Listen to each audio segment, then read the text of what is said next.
Hello, this is part one of equivalent ratios. Today's learning targets are to use ratio and rate reasoning to solve real-world and mathematical problems. We'll be making tables of equivalent ratios relating quantities with whole number measurements, finding missing values in the tables, and plotting the pairs of values on the coordinate plane. We're going to use tables to compare those ratios. So the first thing we want to look at is which one does not belong. So I can see here, I'm going to start actually by using this larger one. I can see that I have a group here and a group here.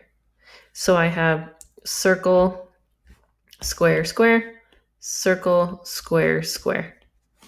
So that one has circle, square, square. That matches. This one has circle, circle, square. So the one that does not belong is this B. Sorry, that's kind of a crazy drawing here. But if you can see, we have circle, square, square, circle, square, square, circle, square, square. So those ones are the same. Circle, circle, square. Doesn't work. All right, so we're going to start off by looking at this recipe, and it says Veda uses henna paste to paint designs on her friends' hands and feet as they prepare to celebrate Diwali, a festival of lights. What is the ratio of tablespoons of henna powder to teaspoons of oil if Veda makes 3 batches of paste? So there are a couple things that we need to note here. It's asking for tablespoons of henna powder and teaspoons of oil. Okay, so the first ratio that I'm going to use is 2 to 1. And I'm going to make sure that I write the order of my ratio. It's going to be henna powder to oil. Then I'm going to go ahead and start by making a ratio table. So this is henna powder and this is oil. Okay, so I know my first value that I want to talk about is 2 to 1. Now with a ratio table, we can see a couple things. Let me make one more value here. Try to make my table a little nice. Okay, so with a ratio table, we can go down with our values like this. We can go 1 times 2, 1 times 3, 1 times 4, 2 times 2, 2 times 3, 2 times 4, or we can add whatever value it's going to be. So this one would be plus 1, which would be 2, plus 1, which would be 3, plus 1, which would be 4. It also, if we look, could be 1 times 2, times 3, and times 4. So the same thing applies to the other side. Times 2 is 4, times 2. So 2 times 3 is 6. Sorry, times 4 times 2 would be 8. We're following that same pattern. So we're either doing 2 plus 2 every time, or we can look at it another way where we are going times 2, times 3, times 4 with that original number. Okay. So now we're going back to the problem here. Now that we have figured out our ratio table, we've filled in some values, we're going to go ahead and look to see how we can answer this problem. So it asks us, what is the ratio of tablespoons to henna powder? Sorry, ratio of tablespoons of henna powder to teaspoons of oil if she makes 3 batches. So what I'm going to do is I'm going to look at my ratio table. I'm going to say 1, 2, 3. Okay, so here's my first batch, second batch, third batch. So I'm really looking here to find my answer. So I need to remember that a ratio pays very close attention to the order of the values that I'm putting. So it wants to know henna powder first, then oil. So henna powder would be 6 to 1. Okay, now looking at equivalent ratios, they express the same comparison. So if you look at this very first set right here, we have 3 circles to 2 squares. Looking over here, I have 6 circles to 4 squares. They are equivalent, and I know they're equivalent because the set is being repeated. The complete set is being repeated. So we're going to find another ratio that's equivalent to 3 and 2. So we're going to use this same thing. So circles to squares. So if I have 3 circles to 2 squares in a set, I know that I can make an equivalent ratio by just repeating the set. So I'm going to go ahead and repeat that set. We'll do it 3 times. Okay, so I'm going to repeat the set. And then go ahead and fill in my squares, 3 to 2, 3 to 2, and 3 to 2. So my equivalent ratio is I would count all of these blue guys here. So 3, 6, 9, 12. So I have 12, 2, 2, 4, 6, 8. 12 to 8 is my equivalent ratio. Now, the next one asks me, why isn't 3 to 2 and 9 to 8 the same? Well, let's see. I'm going to do 3 to 2. There's my first set. And then it says 9 to 8. So that 9 is going to be represented by circles. 1, 2, 3, 4, 5, 6, 7, 8, 9. And then I'm going to draw my squares, which will be represented, or my 8 squares, which will be red. So 1, 2, 3, 4, 5, 6, 7, 8. Now, in order to see if it's going to be equivalent, we need to make sure that that same set is there. So I say I have 3 to 2. So I'm going to go ahead and I'm going to circle those values. 3 to 2, 3 to 2, 3 to 2.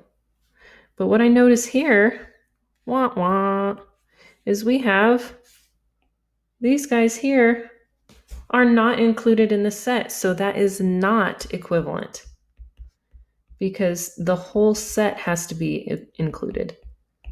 So that is not equivalent. Okay, how can we tell whether 2 ratios are equivalent?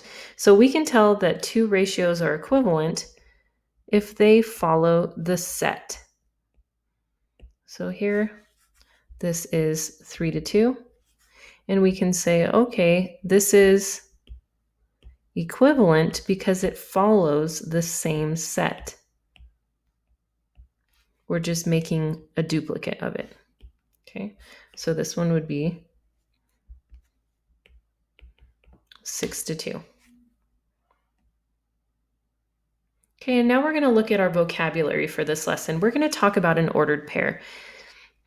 Okay, an ordered pair is a set of values that we use from a ratio table or from a math equation that we can plot on a coordinate plane. So it is a set of numbers. We're going to say number values. Let's erase that.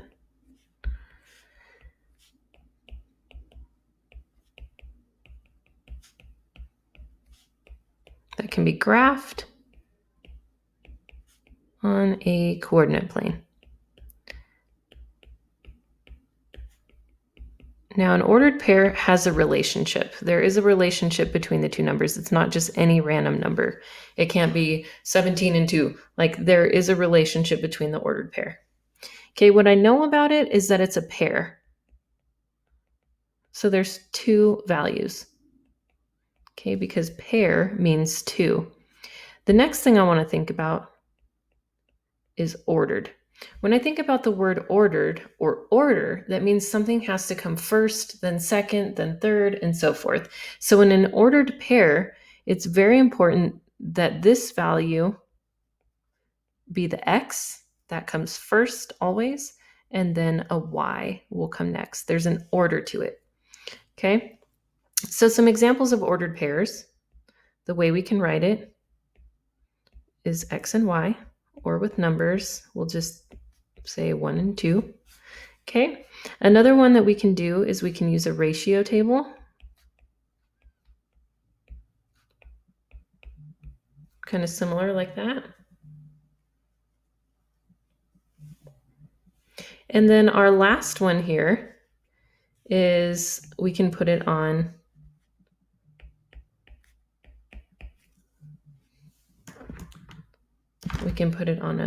so we'll say 2, 2. So this is an x axis and a y axis. Okay. Now looking at the second part of our lesson, we are just going to go ahead and diving a little bit deeper into ratio tables. So we haven't really looked too far into it. Okay, so to start us off, we're going to look at these numbers. So I can see this is 3, 6, 9, 12, 15, 18, and it would continue going on. 8, 16, 24, 32, and then we would keep going on, right? 40, 48. 24, 48, 72, 96. We're just going to keep on going. So I can see that this is going up by 3. This is going up by 8. And this is going up by 24. So what I want to notice about these is these are multiples. So we're counting by the beginning number. Okay, we're going to start and count by the beginning number. So they're multiples. We also can look at A and B as factors of 24. So that's how they're different. So they're all the same because if I look at A, B, and C, they're all multiples. They're being listed, right? We're counting by the first number and going on. But we can also see that A and B are factors. They can be multiplied or to make one of these numbers, right? Okay. Now we're going to look at this first problem, and it says a ratio of picnic tables to garbage cans in a new national park should be 8 to 3. The park design shows plans for picnic tables in a small campground and a large campground. How many garbage cans should there be in each campground? So here we have a small campground picnic table and large campground picnic table. We're going to start off by just making a ratio table for this value. We want to end up getting to 4. So we are starting here with our original ratio, which is picnic tables to garbage cans. So I am starting off with 8 to 3. Okay, there's several ways I can do this. So knowing what I know about ratio tables is that this is going to be times 2, times 3, times 4, and so forth. And I can keep doing that to get an answer. So I know just off the top of my head that 8 is going to be a multiple of 40. So I can get to 40 by counting by 8. So I can do 8, 16, 24, 32, 40. Perfect. So that means I can also count by 3s to get to this value, to find this missing value. So I'm going to count by 3s. 3, 6, 9, 12, 15. And what do you know? We found our first value. Because it says my picnic table's on 40, I want to find the garbage can number. And over here on my ratio table, it tells me that it's 15. Using that same concept, that same ratio table, so I can do picnic table to garbage can, we can start off with 40, and we know we need to get to 120. So I can just count, I can say, okay, 40 goes into, I can count into 120,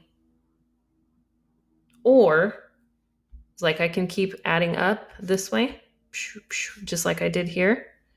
Or I can do division. So I can see 8. Hold on, let me erase this here. So we want to get from 40 to 120. We're going to start off with our original value here. We have 8 and 3. So I know that 8 can be counted into 120. I can divide that. That's probably my easiest way to do it. 8 goes into 12 one time with a 4 left over. 8 goes into 45 times with no remainder. So we know that that's 15 times that it's going to jump. Okay, knowing that, I can use my ratio table to find the missing value. So 3 times 15 is 45. So now I have the second value. So at this campground, the large campground, I should have 40 garbage cans.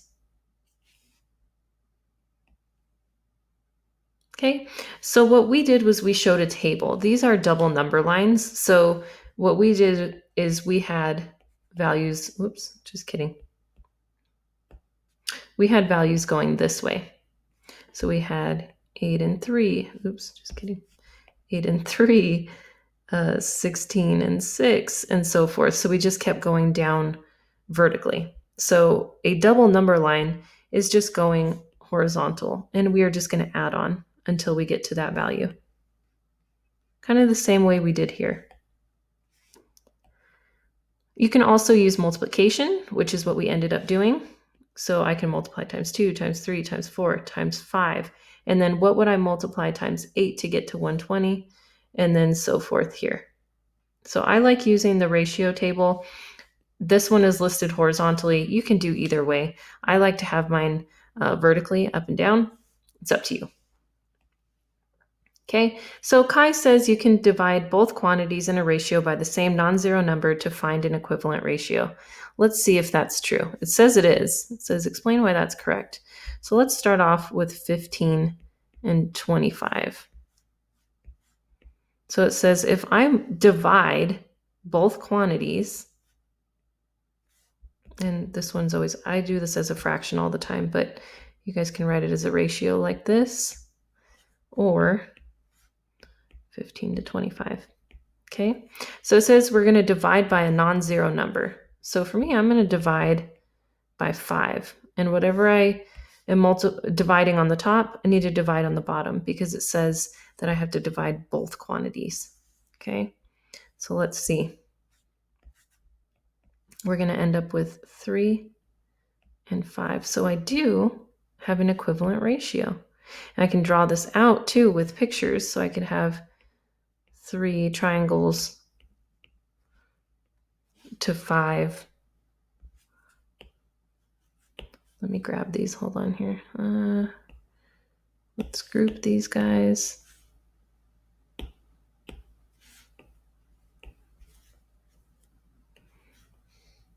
Okay, let's see. Woo! My technology's not working the way I want it to. Duplicate, duplicate. Okay. So I could draw those out. So 3, 6, 9, 12, one more.